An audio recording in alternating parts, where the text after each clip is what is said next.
like obviously laminitis is a pretty complex disease process. You know, we've been researching about laminitis for the past 40 years pretty consistently, and obviously we still haven't quite come up with a cure for it. But probably the simplest sort of explanation to what laminitis is ultimately inflammation of the lamellar attachment.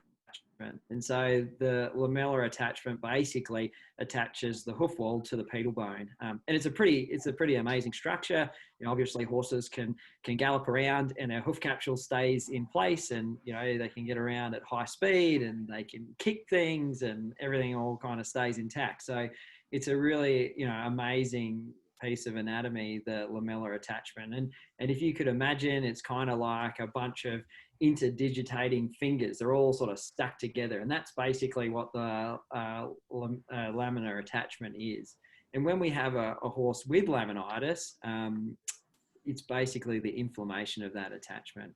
Once it becomes inflamed, it becomes a little bit swollen and it becomes weak, and then it starts to break down, and then we get all these sort of the horrible photos that we've all seen of horses with, their pedal bone trying to go through the bottom of their hoof. But laminitis it's a spectrum. It's not like it's really, really severe all the time. Some horses with laminitis can have really, really mild symptoms. They could be, they might not even be lame at the walk or anything like that. They might not have that sawhorse stance that sometimes we see in laminitis cases.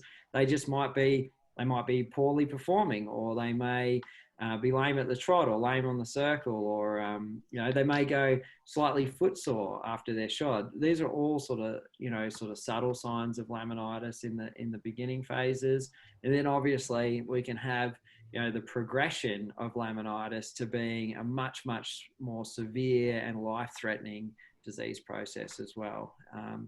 So that's probably like the sort of basics of what laminitis is.